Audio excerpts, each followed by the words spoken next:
My name is Camille Ashford, and I'm 37 years old. The recessed lights of Brennan Memorial Hospital buzzed faintly above me as I made my way down the fourth-floor corridor, my lab coat catching the air behind me, a stack of patient files balanced against my hip. It was a Thursday afternoon, one of those shifts that had started to feel indistinguishable from every other shift I'd worked since the divorce, full of rounds, charts, and the strange, quiet relief of a job that demanded nothing from me but competence. I had rebuilt my entire life, piece by piece, in the 14 months since Marcus and I finalised our split, and most days, he barely crossed my mind anymore. Until I rounded the corner, near the oncology waiting area, and saw her sitting there. Patricia Hale was perched on one of the stiff waiting room chairs, her handbag held tight against her chest like armour, and the second her eyes met mine, I watched her entire posture straighten. She rose slowly, smoothing down the front of her cardigan, and that smile, the one I knew too well, the one that always arrived right before something cutting, spread across her face. I hadn't seen her since the day I packed up my half of the house on Linden Court, and apparently a year hadn't dulled a single one of her edges. "Camille," she said, stretching my name out like she was tasting something sweet. "Well, isn't this something? Still pretending to be a doctor here, are we?" I kept my face even, the same neutral expression I reserve for family members in the ICU who want to argue with me about things I have no time to argue about. "Patricia," I said, "I didn't realise you came to this hospital." "My brother's in for a procedure," she said, flicking her hand dismissively, as though the actual reason she was standing in that waiting room mattered far less than whatever she'd already decided to say to me.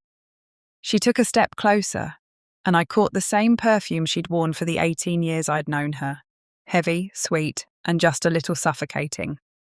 "But honestly, running into you like this feels almost like it was meant to happen. I've been wanting to say something to you for a long time now." I didn't ask what. I'd learned years ago that Patricia never needed permission to say what she'd already rehearsed. "Leaving you was the best thing my son ever did," she said, her voice climbing just enough to reach the ears of the people seated nearby, while staying just quiet enough that she could pretend, if challenged, that it had been private. "He has a baby girl now, with your best friend no less." And there it was. The thing she'd clearly been holding on to, polished smooth from however many times she'd practiced it in her head, delivered with the particular satisfaction of someone who genuinely believed she was about to watch me crumble.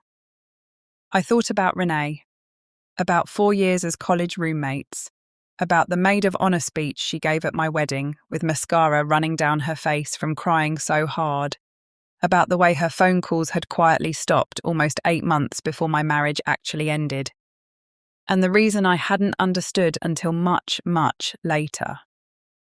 I thought about how I was supposed to react, hearing this for the first time from the one person who had never once bothered to disguise how much she despised me. And what I actually felt, standing there in my lab coat with a folder of charts pressed against my side, was nothing close to what Patricia was expecting. "Is that really what you think happened?" I said. It wasn't sharp. It wasn't loud at all, honestly. But something about the stillness in my voice made her smile flicker, just barely, like she'd been bracing for tears, or maybe anger, and gotten neither. She blinked, recalculating, opening her mouth again like she was reaching for a sharper version of the same blade. "I just think you deserve to know what you threw away," she pushed on, though her earlier certainty had started to thin at the edges. "A granddaughter, a real family, everything you were apparently never capable of giving him." I didn't answer right away. I let my eyes drift past her shoulder to the clock mounted on the wall, then back to her face, to the lines around her mouth that always deepened whenever she felt particularly pleased with herself. Patients were wheeled past us. Somewhere down the hall, an intercom called a name I didn't recognise. Life kept moving around the two of us, indifferent to whatever moment Patricia believed she was building. And for one strange second, I almost felt something close to pity for her, for how much effort she'd clearly put into constructing a scene she thought would finally break me. "You should probably get back to your brother," I said at last, stepping to the side to move past her. That was the exact moment the double doors at the end of the corridor swung open. A man walked through them, tall, dressed in a dark navy suit rather than scrubs, moving with the kind of unhurried confidence that made two nurses near the station straighten up without seeming to notice they'd done it. His eyes swept the hallway once before landing on mine, and something in his expression shifted into something softer, something that had nothing to do with hospital business. "Camille," he said, closing the distance between us in a handful of easy strides. Patricia's head snapped toward him, and I watched recognition land across her face in real time, watched the colour physically drain out of her cheeks, like someone had quietly pulled a stopper somewhere beneath her skin. Her mouth opened. For the first time in 18 years of knowing this woman, nothing came out of it at all. Theo reached me first, his hand settling at the small of my back with the kind of ease that didn't even register as a gesture. Just the natural rhythm of two people who'd learned the shape of each other's space. "Sorry I'm late," he said, glancing briefly at his watch. "The board session ran long. Dr. Alvarez wouldn't stop talking about the new cardiac unit." "You're fine," I said, and something in my own voice must have carried further than I meant it to, because his eyes flicked toward Patricia, taking in her frozen expression. The handbag still clutched to her chest, like it might somehow shield her from whatever was about to happen. "Mrs. Hale," he said, his tone polite but undeniably formal. The kind of formal that comes not from distance, but from familiarity. "I wasn't expecting to see you here." Patricia's mouth opened and closed twice before any sound emerged. "Theo," she finally managed, his name sounding almost unfamiliar in her mouth, like she was testing whether it could possibly be real. "You two, you know each other?" "We're getting married in June," I said simply. I watched the words settle over her like a slow wave, watched her try to reconcile the version of me she'd spent a year constructing, divorced, discarded, presumably alone and bitter, with the woman actually standing in front of her. But that wasn't even the part that drained the last of the colour from her face. That came a moment later, when Theo turned to me almost as an afterthought and said, "I meant to call you earlier, by the way. The audit on Hale Logistics came back this morning. There were enough irregularities in the quarterly filings that we're taking it to the full board tonight." I felt Patricia go rigid beside me before I'd even fully processed what he'd said. "Hale Logistics," she repeated, her voice suddenly thin and small. "You're talking about my husband's company, Marcus's company." Theo glanced at her, and I watched him recalibrate in real time, realizing that what he'd assumed was casual hallway conversation had just become deeply personal to the woman standing 3 feet away from us. "I oversee capital allocation for the firm that holds the majority stake," he said carefully. "We've had concerns about the books for a few months now. This morning it was confirmed. There's been money moved out of client escrow accounts that should never have been touched. Marcus's name is on most of the authorization records." The waiting room around us seemed to go completely silent, though I knew logically that it hadn't.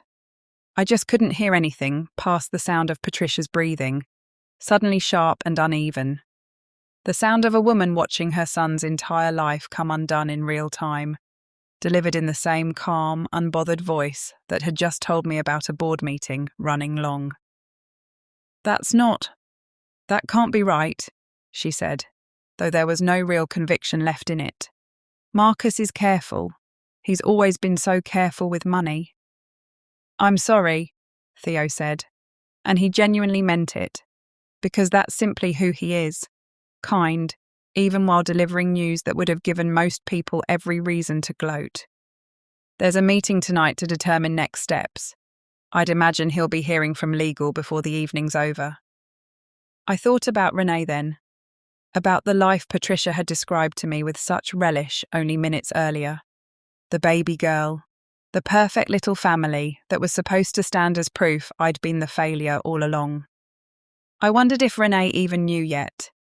I wondered how long any of that happiness would survive once the accounts were frozen, the lawyers started calling, and the company funding their entire lifestyle began quietly collapsing under whatever Marcus had been hiding underneath it.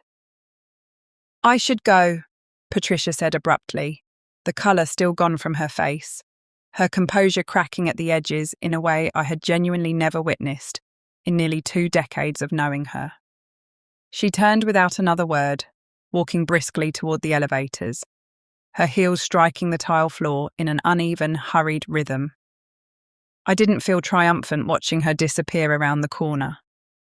That surprised me more than almost anything else that had happened in the past 10 minutes. I had spent so long, at certain points in my life, imagining what it might feel like to watch this particular woman get humbled. And now that it had actually happened, right in front of me, what I felt instead was something quieter. Something settled. The kind of peace that only arrives once you realize you no longer need someone else's downfall in order to feel whole. "You okay?" Theo asked, turning to face me fully, his hand finding mine. "I am," I said. And for the first time in a long while, I meant it completely. A little over a year earlier, I had stood in a courtroom signing papers that ended a marriage I once believed would last my entire life, and in the quiet that followed, I had genuinely wondered whether I would ever feel steady on my own feet again. I hadn't expected the answer to arrive in a hospital corridor, delivered, almost incidentally, by a woman who had spent 18 years convinced that I was the great disappointment of her son's life. But there it was, undeniable, standing right beside me, holding my hand, in the shape of a life I had rebuilt so quietly that I hadn't even realised, until that exact moment, just how far I'd actually come. Patricia had walked into that hospital, wanting to make me feel small. Instead, I walked out of that corridor with Theo's hand in mine, lighter than I'd felt in years, finally understanding something that took me far too long to learn, that the best kind of revenge was never something you plan or orchestrate. It's simply what happens naturally when you keep living your life with your chin up, while everyone around you quietly assumed you'd fall apart and never get back up. If this story meant something to you, if you've ever had someone try to shrink you down for a life you never chose to lose, do me a favour and hit that subscribe button before you go. I share stories like this every week, real moments of betrayal, quiet resilience, and the kind of justice that shows up exactly when you've stopped waiting for it. I'd love to have you along for the next one. Thank you for listening, and I'll see you soon.